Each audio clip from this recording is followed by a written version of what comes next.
The Adventures of Tom Sawyer, by Mark Twain. Chapter 6.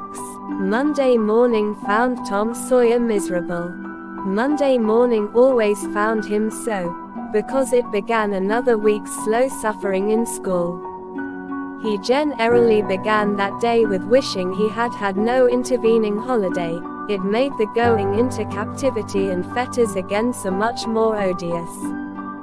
Tom lay thinking. Presently it occurred to him that he wished he was sick. Then he could stay home from school. Here was a vague possibility. He canvassed his system. No ailment was found, and he investigated again. This time he thought he could detect colicky symptoms, and he began to encourage them with considerable hope. But they soon grew feeble, and presently died wholly away. He reflected further. Suddenly he discovered something. One of his upper front teeth was loose. This was lucky. He was about to begin to groan, as a starter, as he called it, when it occurred to him that if he came into court with that argument, his aunt would pull it out, and that would hurt. So he thought he would hold the tooth in reserve for the present, and seek further. Nothing offered for some little time, and then he remembered hearing the doctor tell about a certain thing that laid up a patient for 2 or 3 weeks and threatened to make him lose a finger. So the boy eagerly drew his sore toe from under the sheet and held it up for inspection. But now he did not know the necessary symptoms.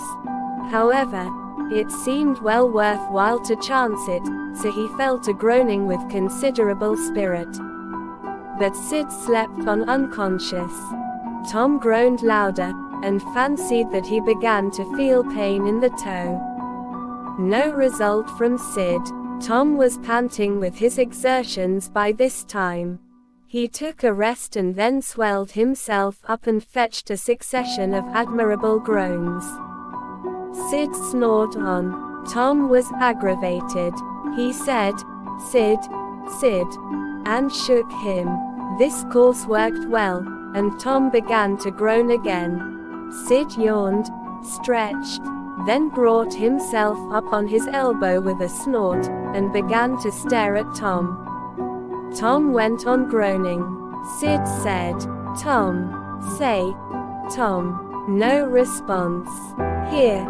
Tom. Tom. What is the matter, Tom?" And he shook him and looked in his face anxiously. Tom moaned out, "Oh. Don't. Sid. Don't joggle me." "Why? What's the matter, Tom?" "I must call Auntie." "No. Never mind. It'll be over by and by, maybe." "Don't call anybody." "But I must." "Don't groan so, Tom, it's awful." "How long you been this way?" "Hours." "Ouch. Oh. Don't stir so, Sid, you'll kill me." "Tom, why didn't you wake me sooner?" "Oh. Tom, don't. It makes my flesh crawl to hear you." "Tom, what is the matter?" "I forgive you everything, Sid." "Groan. Everything you've ever done to me. When I'm gone." "Oh. Tom, you ain't dying, are you?" "Don't. Tom. Oh, don't." "Maybe. I forgive everybody, Sid." Groan. "Tell so, Sid. And Sid, you give my window sash and my cat with one eye to that new girl that's come to town, and tell her." But Sid had snatched his clothes and gone. Tom was suffering in reality, now, so handsomely was his imagination working, and so his groans had gathered quite a genuine tone. Sid flew downstairs and said, "Oh, Aunt Polly, come. Tom's dying." "Dying? Yes, don't wait. Come quick." "Rubbish. I don't believe it." But she fled upstairs, nevertheless, with Sid and Mary at her heels. And her face grew white, too, and her lip trembled. When she reached the bedside, she gasped out, "You, Tom, what's the matter with you?" "Oh, Auntie, What's the matter with you? What is the matter with you, child?" "Oh, Auntie, my sore toes mortified." The old lady sank down into a chair and laughed a little, then cried a little, then did both together. This restored her and she said, "Tom, what a turn you did give me. Now you shut up that nonsense and climb out of this." The groans ceased and the pain vanished from the toe. The boy felt a little foolish, and he said, "Aunt Polly, it seemed mortified, and it hurt so I never minded my tooth at all." "Your tooth? Indeed. What's the matter with your tooth?" "One of them's loose, and it aches perfectly awful." There, now, don't begin that groaning again. Open your mouth." "Well, your tooth is loose, but you're not going to die about that. Mary, get me a silk thread, and a chunk of fire out of the kitchen." Tom said, "Oh, please, Auntie, don't pull it out. It don't hurt anymore. I wish I may never stir if it does. Please don't, Auntie. I don't want to stay home from school." "Oh, you don't you? So all this row was because you thought you'd get to stay home from school and go fishing?" Tom, I love you so, and you seem to try every way you can to break my old heart with your outrageousness." By this time the dental instruments were ready. The old lady made one end of the silk thread fast to Tom's tooth with a loop and tied the other to the bedpost. Then she seized the chunk of fire and suddenly thrust it almost into the boy's face. The tooth hung dangling by the bedpost, now. But all trials bring their compensations. As Tom wended to school after breakfast, he was the envy of every boy he met because the gap in his upper row of teeth enabled him to expectorate in a new and admirable way. He gathered quite a following of lads interested in the exhibition, and one that had cut his finger and had been a center of fascination and homage up to this time, now found himself soothed denly without an adherent, and shorn of his glory. His heart was heavy, and he said with a disdain which he did not feel that it wasn't anything to spit like Tom Sawyer, but another boy said, "Sour grapes." And he wandered away a dismantled hero. Shortly Tom came upon the juvenile pariah of the village, Huckleberry Finn, son of the town drunkard. Huckleberry was cordially hated and dreaded by all the mothers of the town, because he was idle and lawless and vulgar and bad, and because all their children admired him so, and delighted in his forbidden society, and wished they dared to be like him. Tom was like the rest of the respectable boys, in that he envied Huckleberry his gaudy outcast condition, and was under strict orders not to play with him. So he played with him every time he got a chance. Huckleberry was always dressed in the cast-off clothes of full-grown men, and they were in perennial bloom and fluttering with rags. His hat was a vast ruin with a wide crescent lopped out of its brim. His coat, when he wore one, hung nearly to his heels and had the rearward buttons far down the back, but one suspender supported his trousers. The seat of the trousers bagged low and contained nothing, the fringed legs dragged in the dirt when not rolled up. Huckleberry came and went, at his own free will. He slept on doorsteps in fine weather and in empty hogsheads in wet. He did not have to go to school or to church, or call any being master or obey anybody. He could go fishing or swimming when and where he chose, and stay as long as it suited him. Nobody forbade him to fight. He could sit up as late as he pleased. He was always the first boy that went barefoot in the spring and the last to resume leather in the fall. He never had to wash, nor put on clean clothes. He could swear wonderfully. In a word, everything that goes to make life precious that boy had. So thought every harassed, hampered, respectable boy in St. Petersburg. Tom hailed the romantic outcast. "Hello, Huckleberry. Hello yourself, and see how you like it. What's that you got? Dead cat. Lemme see him, Huck. My, he's pretty stiff. Where'd you get him? Bought him off a boy. What did you give?" "I give a blue ticket and a bladder that I got at the slaughterhouse." "Where'd you get the blue ticket?" "Bought it off Ben Rogers 2 weeks ago for a hoop stick." "Say, what is dead cats good for, Huck?" "Good for cure warts with." "No. Is that so? I know something that's better." "I bet you don't." "What is it?" "Why, spunk water." "Spunk water? I wouldn't give a darn for spunk water." "You wouldn't you? Do you ever try it?" "No. I hain't. But Bob Tanner did." "Who told you so?" "Why, he told Jeff Thatcher, and Jeff told Johnny Baker, and Johnny told Jim Hollis, and Jim told Ben Rogers, and Ben told a nigger, and the nigger told me." "There now. Well, what of it?" "They'll all lie. Leastways all but the nigger. I don't know him, but I never see a nigger that wouldn't lie." "Shucks. Now you tell me how Bob Tanner done it, Huck." "Why, he took and dipped his hand in a rotten stump where the rainwater was." "In the daytime?" "Certainly. With his face to the stump." "Yes. Least I reckon so." "Did he say anything?" "I don't reckon he did." "I don't know." "Aha.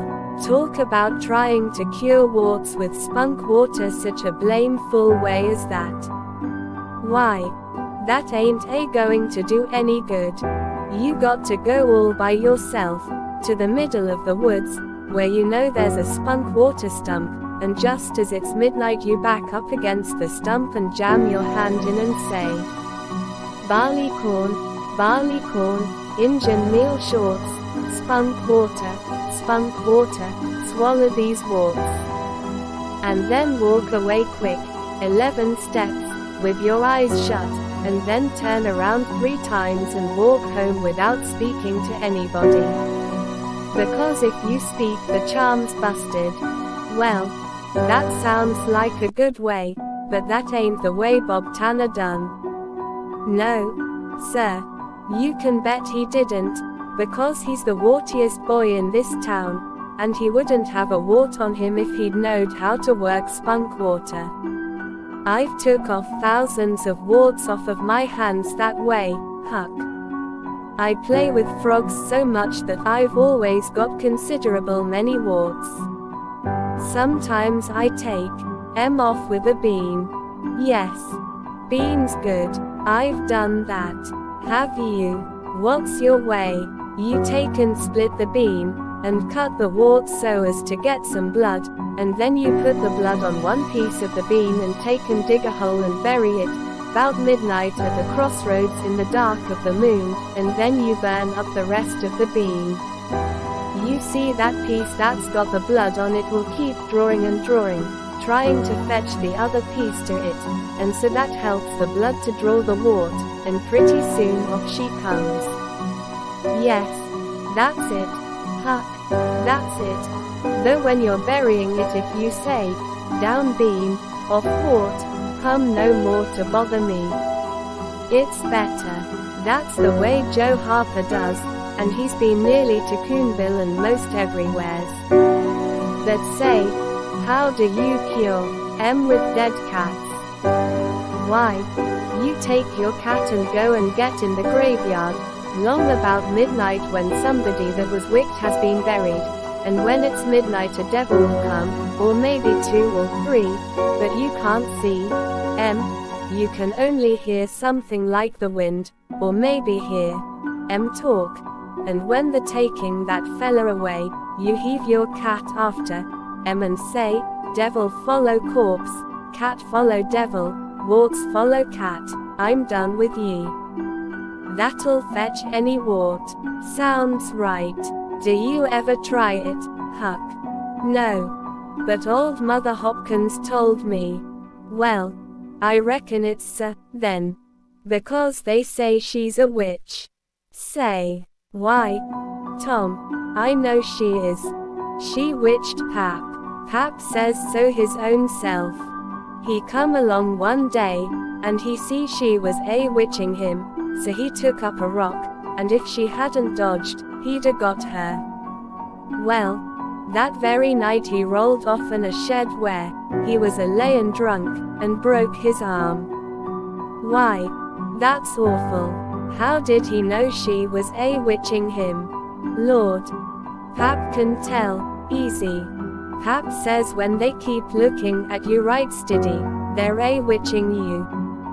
Specially if they mumble. Because when they mumble they're saying the Lord's Prayer backwards. Say, Hucky, when you going to try the cat? Tonight. I reckon they'll come after old Hoss Williams tonight. But they buried him Saturday. Didn't they get him Saturday night? Why? How you talk?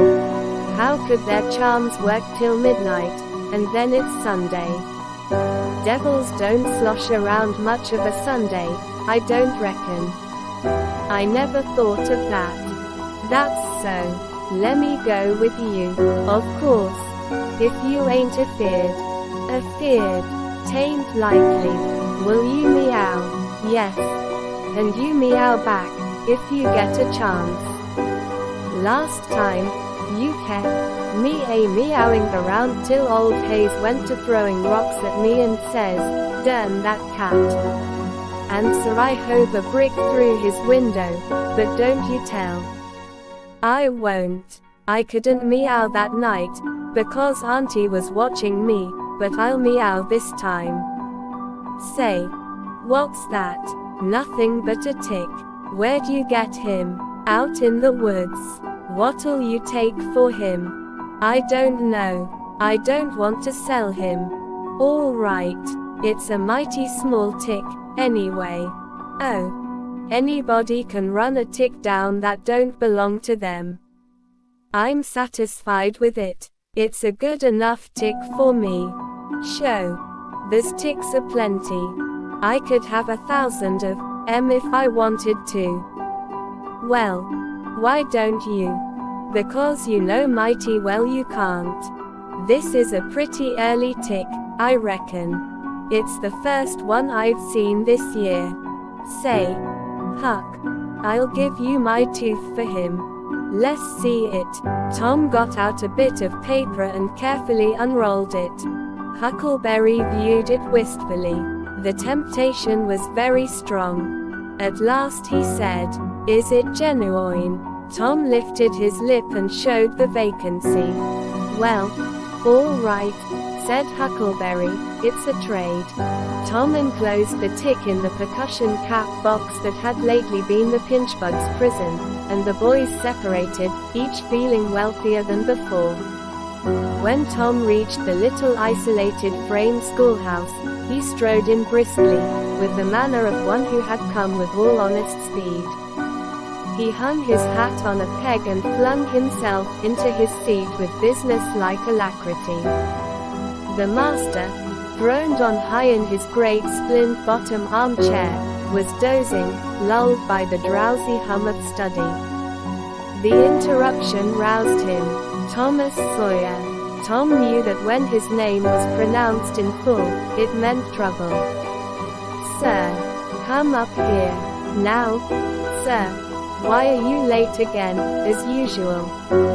Tom was about to take refuge in a lie, when he saw two long tails of yellow hair hanging down a back that he recognized by the electric sympathy of love, and by that form was the only vacant place on the girls' side of the schoolhouse. He instantly said, "I stopped to talk with Huckleberry Finn." The master's pulse stood still, and he stared helplessly. The buzz of study ceased. The pupils wondered if this foolhardy boy had lost his mind. The master said, You did what? Stop to talk with Huckleberry Finn. There was no mistaking the words. Thomas Sawyer, this is the most astounding confession I have ever listened to. No mere feral will answer for this offense. Take off your jacket. The master's arm performed until it was tired and the stock of switches notably diminished. Then the order followed. Now, sir, go and sit with the girls. And let this be a warning to you. The titter that rippled around the room appeared to abash the boy, but in reality that result was caused rather more by his worshipful awe of his unknown idol and the dread pleasure that lay in his high good fortune. He sat down upon the end of the pine bench and the girl hitched herself away from him with a toss of her head. Nudges and winks and whispers traversed the room, but Tom sat still, with his arms upon the long, low desk before him, and seemed to study his book. By and by attention ceased from him, and the accustomed school murmur rose upon the dull air once more. Presently the boy began to steal furtive glances at the girl. She observed it, made a mouth at him and gave him the back of her head for the space of a minute. When she cautiously faced around again, a peach lay before her. She thrust it away. Tom gently put it back. She thrust it away again, but with less animosity. Tom patiently returned it to its place. Then she let it remain. Tom scrawled on his slate, "Please take it, I got more." The girl glanced at the words, but made no sign. Now the boy began to draw something on the slate, hiding his work with his left hand. For a time the girl refused to notice, but her human curiosity presently began to manifest itself by hardly perceptible signs. The boy worked on, apparently unconscious. The girl made a sort of non-committal attempt to see, but the boy did not betray that he was aware of it. At last she gave in and hesitatingly whispered, "Let me see it." Tom partly uncovered a dismal caricature of a house with two gable ends to it and a corkscrew of smoke issuing from the chimney. Then the girl's interest began to fasten itself upon the work and she forgot everything else.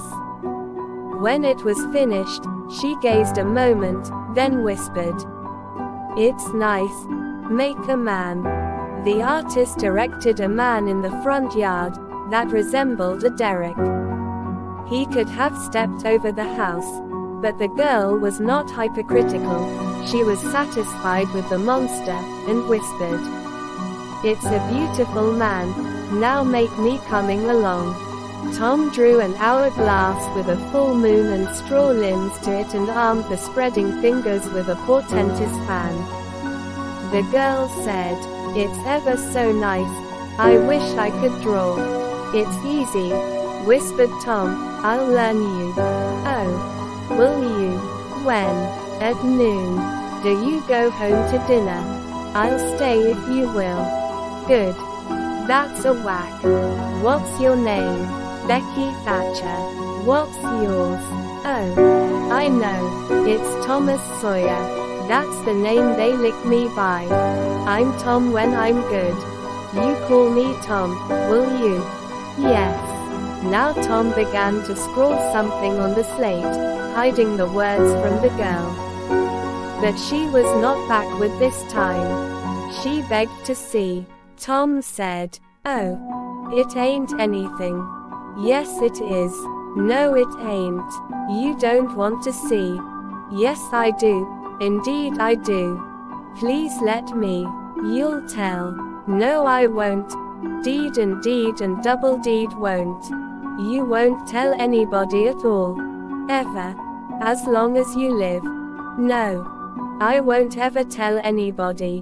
"Now let me." "Oh. You don't want to see. Now that you treat me so, I will see." and she put her small hand upon his, and a little scuffle ensued, Tom pretending to resist in earnest but letting his hand slip by degrees till these words were revealed: "I love you. Oh, you bad thing." And she hit his hand a smart rap, but reddened and looked pleased, nevertheless. Just at this juncture the boy felt a slow, fateful grip closing on his ear, and a steady lifting impulse.